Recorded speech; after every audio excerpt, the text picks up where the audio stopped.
It just takes courage. It just takes courage to be yin in a man's world. It just takes courage. You know, like I used to be this tough guy. I used to be on the streets. But I found yin and I found it to be extremely beautiful. And I found all the spiritual growth that occurred happened in yin, not yang.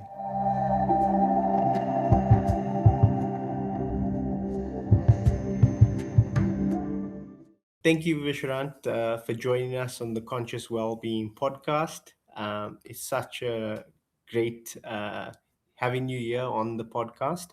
So, you know what, I researched you and I saw that your name is Vishrant, and then I realized that Osho actually gave you the name, or is it Prem Vishrant, It's Prem, yeah. originally, in terms of the naming you? Prem Vishrant, yep.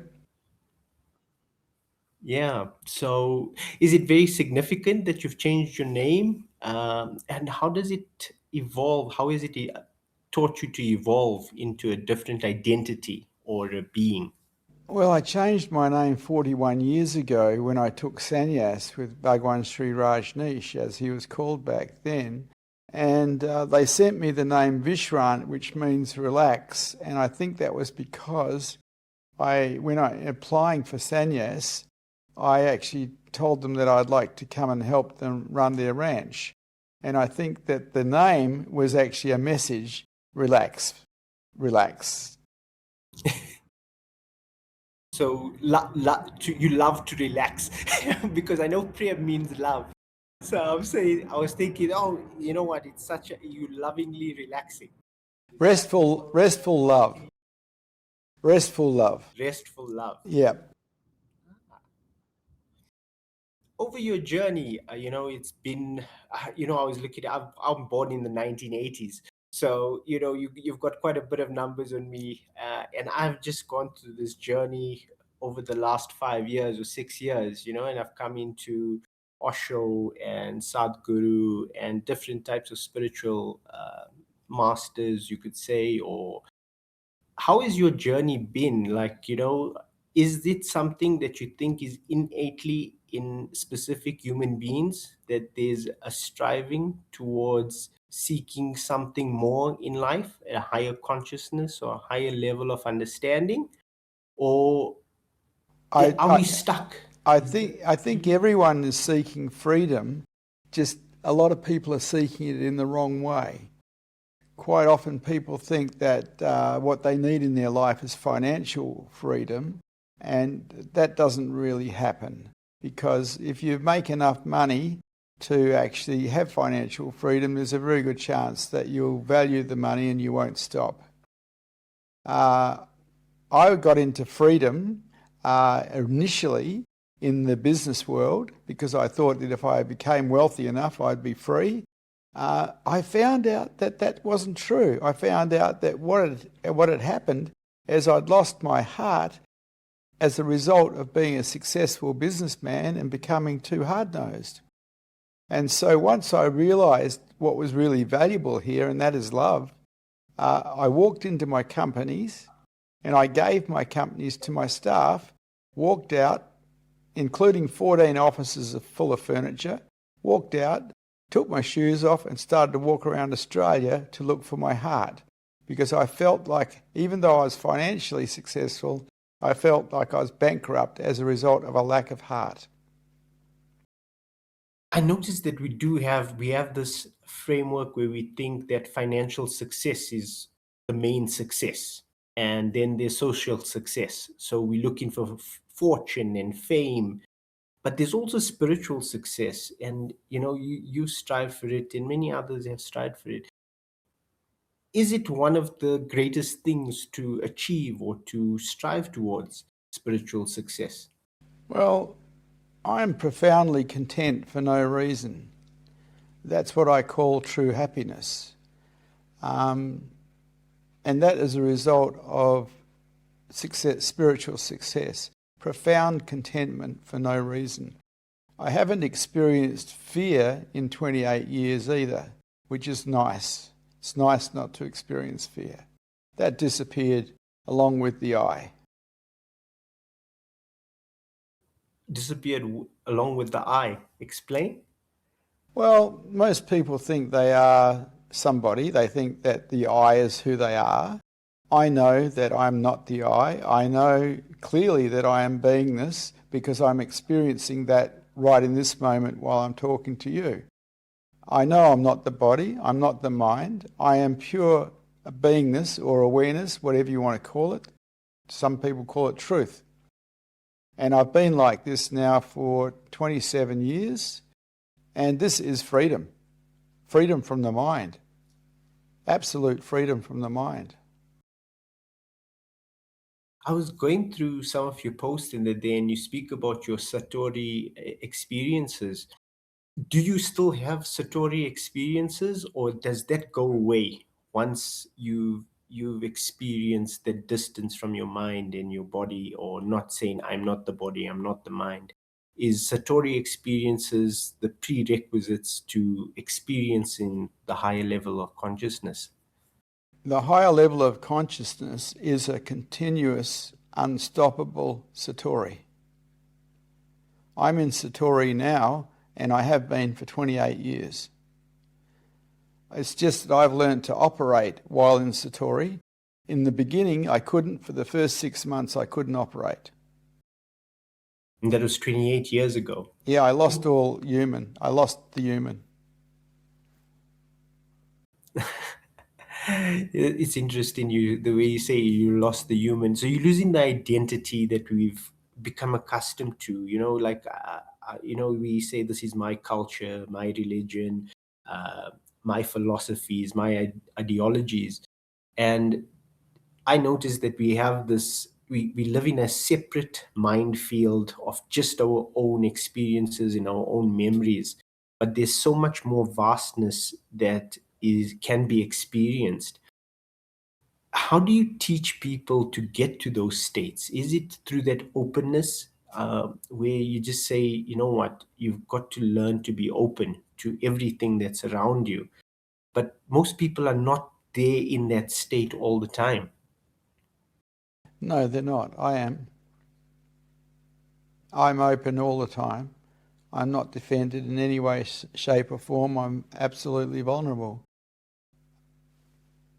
And I believe this is one of the reasons awakening occurred, because I was absolutely vulnerable. I wasn't in resistance to anything. I wasn't protecting anything. I was free in a lot of ways before awakening from a lot of things. But that had happened as a result of preparing the mind for what was coming. And you prepare the mind for what is coming by learning to be present to reality, and everything is real except what you think. And so it's basically developing a mind that is no mind, and a mind that is equanimous, a mind that doesn't react and close. And my mind doesn't react and close. It will respond, but it won't react and close, because it's been trained not to. Okay. When you did this journey of walking for a few years, did you ever think of like stopping, walking back, or you just continued? And no matter what thoughts came about, is it just that you decide, I'm doing this and I'm going to go on to this journey? Was there any resistance, and how do you handle that resistance? Well, I had a mission, and the mission was to find my heart, a love inside myself. And I realized that I needed to become a nobody going nowhere to do so, because the big somebody that had been the businessman was in the way. The big somebody who thought he had been successful was in the way. And so on my journey around Australia walking, I found myself as a nobody going nowhere. I found humility, because I ended up in soup kitchens. I ended up very poor on the road.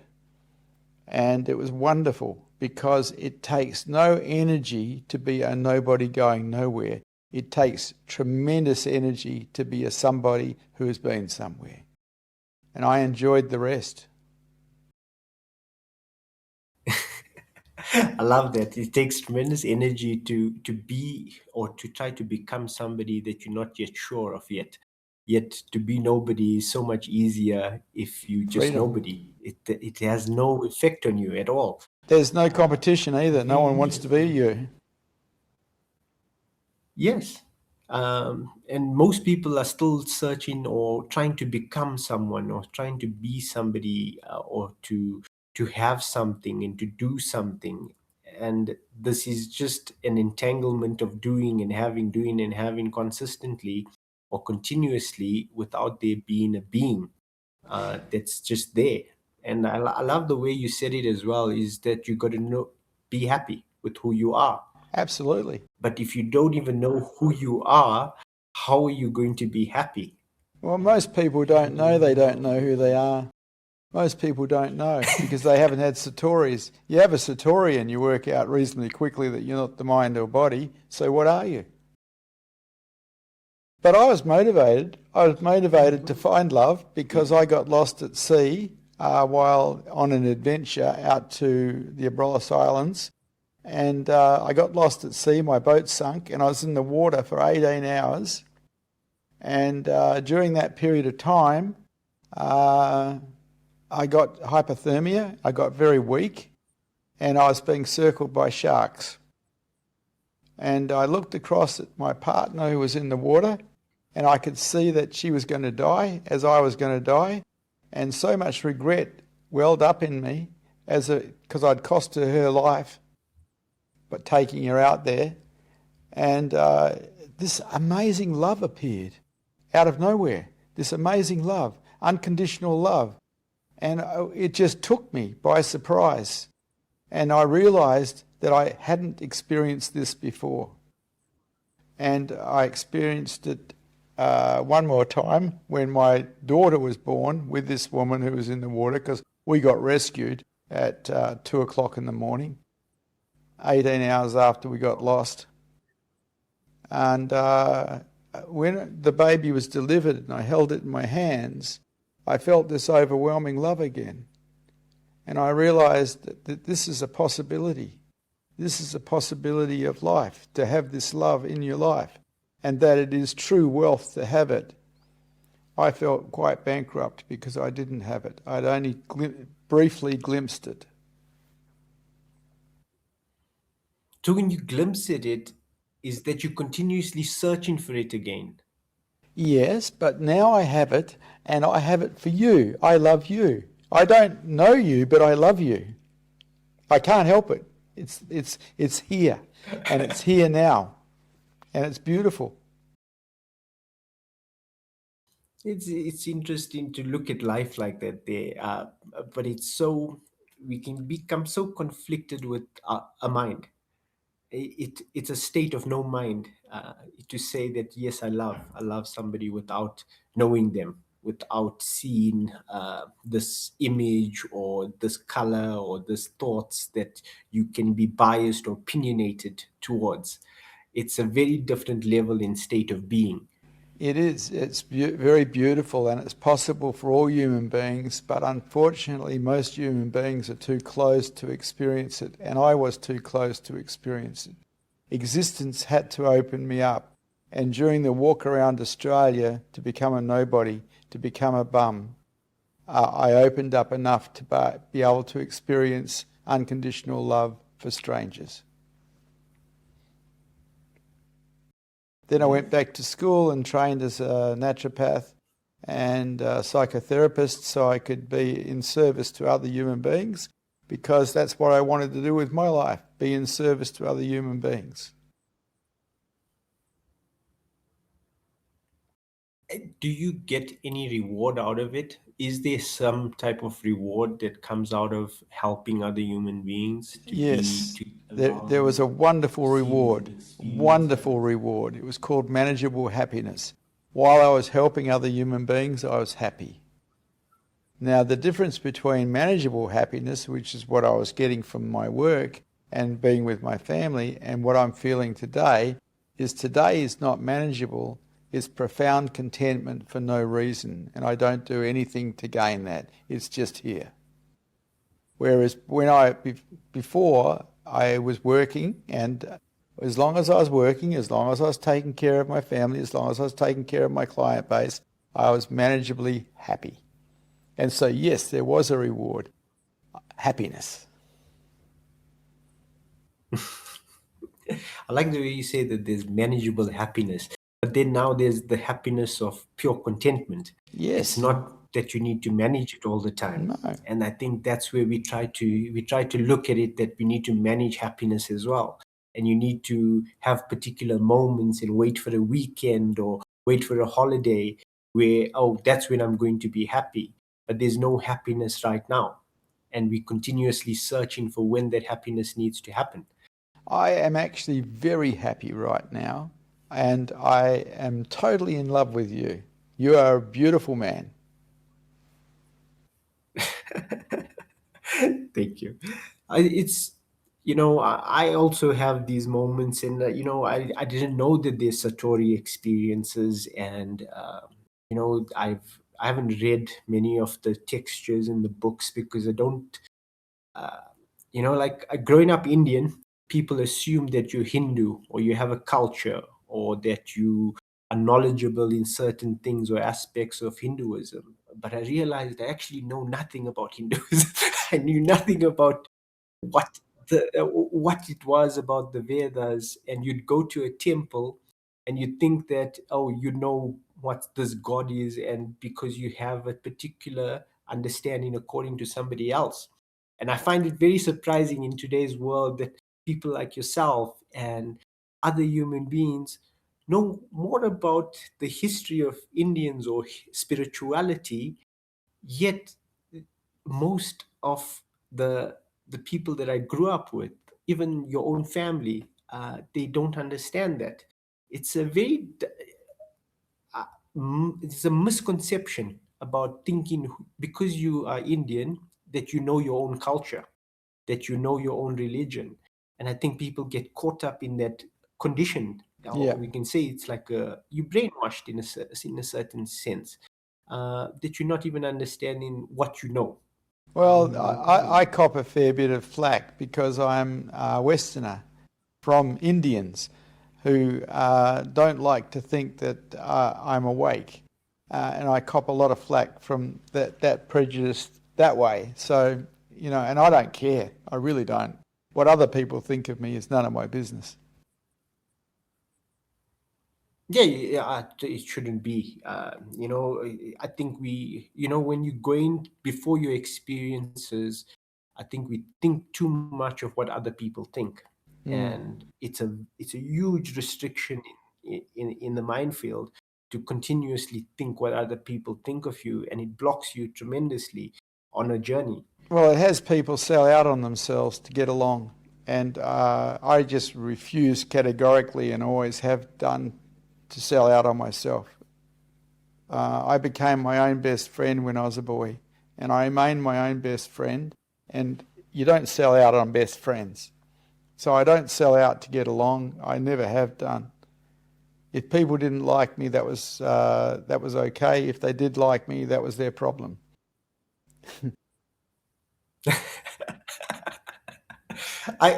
Fascinatingly enough, I've been like that there. I was reflecting and I says, from a young age, I loved my own company. And I didn't realize that you can love your own company, and people thinking that you always need to be with somebody to love, to experience yourself. But you can experience yourself if you know who you are and you love who you are. Well, the reason I love you is because I love me. I love me, so I love you. It's simple. If you can't love yourself, how can you love someone else? If you can't love yourself. Absolutely. In your journey, meeting different spiritual masters, have they made a huge impact on your life? Do you Heck think yeah. it's important to meet like a Bhagwan, a guru, somebody that knows more? Changed my direction immensely. I was a successful businessman. I had companies that I were going to New York to open, and I met Bhagwan Sri Rajneesh, and all of that died. because I found something better than money, higher consciousness. And higher consciousness to the degree where I started having Satoris and getting glimpses of what I truly was, which is the universe, rather than thinking that I was this vehicle, this body and this mind. It was a wonderful, wonderful meeting. And I was called. I was in the middle of a group one day, because I used to love doing groups, psychotherapy groups. I was in the middle of a group and I had a vision, and I'm not the sort of guy who normally has visions. And in this vision, I was looking down a tunnel. And at the end of the tunnel was this little Indian guy who looked a bit like you, but with a beard, and he was beckoning me to come. And I had a closer look, and it was Bhagwan Sri Rajneesh. And so I packed my bags and I went to India to meet him. No, America at that time, to meet him. And it was the best thing I ever did with my life, because it changed it. It allowed me to find heart and move away from the money grabber that I had become. Why are some people successful in that? Do you, in your own reflection, you got to have the business success and the financial success, but something inside you is eating within you. Is it something that you think happens to certain people that reach that success? Because it happened to me as well. I was like a director in a company, and you have business success and career success, but there's something eating within you that says, is there more to life? Yep. Is there more to living life? There's And got to you be. keep on going back to that question. Well, curious, seekers are curious. They're looking for something different. They're not accepting the status quo. They have this longing to find something different, and they will lift the rocks to see what's under them, whereas people who aren't seekers just leave the rocks where they are. The seeker is a curious person. They want to know things. And I'm here, I teach for the seekers. I look for the seekers. They're welcome to come here and play. And I try to help them raise their consciousness levels, because that's the best thing we can do on this planet. If you've got raised consciousness levels, you can actually not suffer. And it heads towards enlightenment. In raising your consciousness levels, you get to see clearly that we create our own reality by the way we think. And if you're a victim-orientated person who is constantly becoming a victim of this, that and the other, and blaming other people and the world for how you feel, well, you are creating your own suffering. It's that simple. And I just wasn't into creating my own suffering. Yeah, because I find it that, when you're in business or you want to be promoted and you want to have growth, then you can blame the person that's on the other side for not elevating you. Or even Could in do. marriage, you can be in a marriage and then you can blame the wife or the spouse for not making you happy. Well, who else are you going to blame? I mean, geez. Yeah. No, Well, you've got to look for people to blame until you realize that you shouldn't. For me, I got to learn when I was 19 that you have to volunteer to be a victim. Bad stuff can happen, but only you can turn yourself into a victim of that. And when you turn yourself into a victim of that, you tend to blame that or blame someone. And the moment you move to blame, you're going into lower consciousness, because you're probably going into anger. You go into the much lower states where there's anger and frustration and disagreements that you just can't get out of. It's just a continuous entanglement. Is pain and suffering a prerequisite that you have to go through pain and suffering to experience the high levels of consciousness? I would have liked not to have, but I did go through a very rough time as a kid. I had a very rough time. I was involved with a lot of violence because I was brought up by Roman Catholic priests and brothers, and they were a violent bunch. And their brutality taught me how to be tough, but it also closed me up. And a lot of the work that I had to do on myself in my 20s was to open myself up from the damage that I'd accrued in school at the hands of Roman Catholic priests and brothers. Okay. I healed it all. You healed it all. Yeah. But it takes time. Does it take a lot of time to get to that state? Depends on who your teacher is. If you're with a good teacher, you can do it relatively quickly. But if depends. Like a lot of psychologists haven't healed their wounds. And so you go along to a psychologist or if you go along to a psychotherapist, it's different because psychotherapists, part of their training is to do the work on themselves. But with psychologists, they just go to university and they don't learn to heal their own wounds. And so you're dealing with people who are in the healing business who don't really know how to do it because they haven't done it with themselves. And so I got into the hands of psychotherapists and at a very young age, at the age of 19, and these guys knew what they were doing and they taught me how to heal my wounds. They taught me how to be successful in business as well. They were quite switched on to people. And so I was very lucky. I was very fortunate in that I had some great teachers when I was very young. Okay. Is that a jet going Vishrant, over? over the years, sorry? Is that a jet going over? Yes, I live close to an airport. So it's continuously, every 15, 20 minutes, a plane is going through. Ah. In terms of you helping people, you've done it over the years. And is this something that you're continuously going to do? Is there things that you feel that needs to be done more in society? And how do you impact that? And how do you get to that stage where you can assist more people? See, I see someone who's awake as a light, and they're a light so others may see. And so I'm trying to create lights on the planet so more people can see. Because someone who's awake has very high consciousness levels. And as a result of that, they can see the consequences of just about everything. Everything they say, everything they do, everything everybody else says and does as well. And this world is lacking higher consciousness. It's caught in lower consciousness, which is fed by greed and ignorance. And so I'm in the business of trying to help people raise their consciousness levels so they can get free of this, because this is a prison. And most people live in the prison of their own mind because they were taught to do that at school. Problem solving. I always say, I say school teaches us our ABCs, 1, 2, 3s.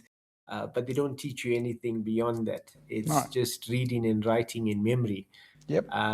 And you don't know anything beyond that, and you get caught up in what you're actually doing what other people are doing or what other people are thinking. Yep. You're not really free to think entirely on your own. And it's a very huge thing to understand that you can be a free thinker, that you can think of anything and you can be anything. But if you caught up in a conditioned mind, you're only going to do what other people have done or are doing. Everybody has a conditioned mind. Everybody's mind is conditioned. We're programmed by our parents, we're programmed by our school, we're programmed by our religion, we're programmed by our state. Like we are totally brainwashed, but that can all be undone if there's a willingness. And the seeker becomes willing to undo a lot of the bull dust that was put in. I was watching an interview where a lady was interviewing Sadhguru about Osho, and she was telling him, but Osho was such a like a playboy, and what the people thought is it was like a cult. And do you have your own cult going here? And are you brainwashing people? And the guru says, well, if I'm brainwashing people, I'd like doing that because it needs to be cleaned. And if Osho helped millions of people and thousands of people, then that is good for him. If that brought about a change in the world, that is absolutely necessary. But if you are biased to what somebody has done and you thinking that he's brainwashing people, that's your own thinking. Yes. It's not other people's thinking. I don't think he was brainwashing anyone. We have this. Sorry? I don't think he was brainwashing anyone. He was helping set people free. No, no, and I've listened to many of Osho's videos over the last, and I find him to be, he's so awake and so prolific and so profound in the way his teachings are. Very. He's an outlaw in terms of the way a human being should be. He's a rebel. You're not worried or caring about what other people think at all. Not at all. He's a rebel. And he was my spiritual master, and I loved him to bits. Do you have to be a rebel? Do you think being a rebel, disobedient? It's not so much disobedient. The rebel is challenging their own mind. It's not rebelling against the world. It's challenging your own mind because you've been programmed in ways that keep you prisoner. And so the rebellion is within, not without.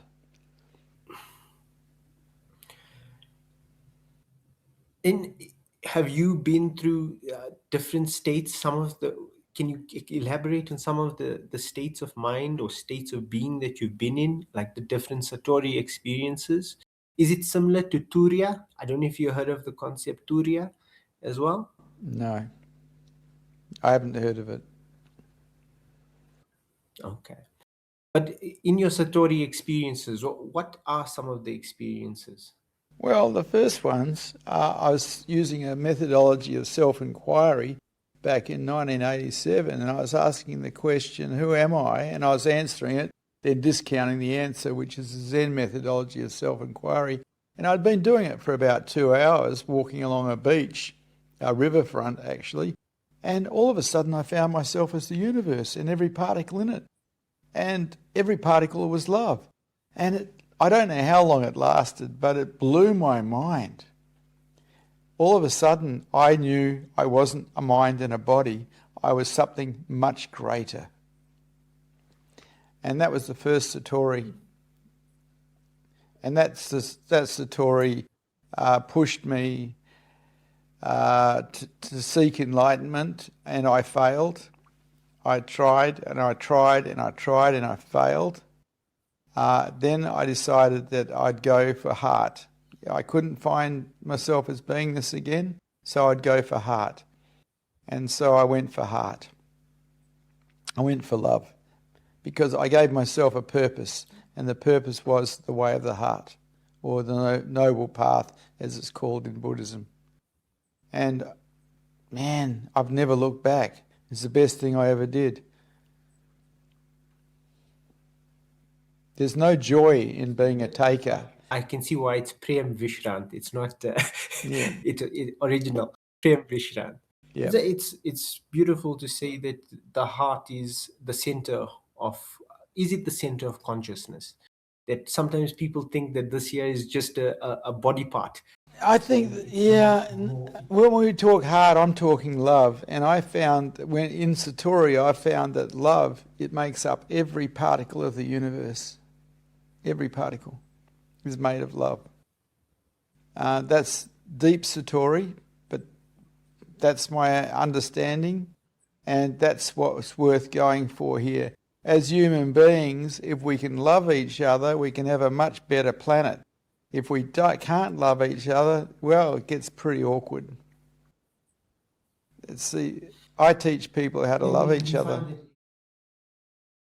Yeah, no, you know what, you see it in society and in families, and there's a transactional love. And people think that because there's a transaction, you do this for me, I will love you more. That's not love. That's not love. That's not love. That's a business deal. Love doesn't have conditions on it. Love is unconditional. Love just loves. It has one quality and only one quality it loves. But most people are involved in business deals and they call it love. Sometimes it's primal bonding, but that's just part of the animal, primal bonding, and they call that love. Someone who really experiences love is probably wide open, because in my experience, that's the only way you can experience love, to be wide open, to be undefended. In Taoist terms, to be yin. Sorry? In Taoist terms, to be yin rather than yang. To be yin. Yeah, receptive. Okay. I also saw a post with yin and yang. Is it a connotation to the feminine dimension and the masculine dimension? And are we more attribute ourselves to the yang part or masculine side of life? Both male and female. They want to be strength in terms of that physical strength and continuously pushing without understanding anything of the yin. Yes, all males and females on this planet are operating from yang. And if they could operate from yin, this would be a much more beautiful place, because in yin we find love, in yin we are receptive. But it has nothing to do with sexuality. It has everything to do with how you are in the world. Are you open enough to be receptive, or are you so closed you can't hear anyone, you know? From your own growth, looking at feminine dimension and masculine dimension, did you even realize that within yourself, and did it take you a long time to see that there's a much better way to be softer? Yep. And males don't think that they should be soft and vulnerable and open to experiencing more of beauty in life. And I see men still feeling that way, but they think you girly. It just takes courage. It just takes courage to be yin in a man's world. It just takes courage. Like I used to be this tough guy. I used to be on the streets, but I found yin, and I found it to be extremely beautiful. And I found all the spiritual growth that occurred happened in yin, not yang. That's interesting. We don't realize that. I think, like if you look at yin more, that it has such a more powerful presence and state to elevate you. Yes. Much quicker than the yang. Absolutely. Because you constantly think in yang. I think society in the world is very much in yang because of the way we look at it, of maybe absolutely business and corporate world, that you got to be this tough person in the boardroom, and you got to be a tough person in a relationship.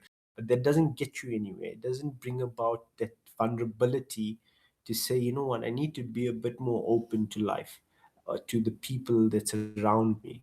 I operate from yin, and I run a Buddhist society, and I can still run a Buddhist society from yin.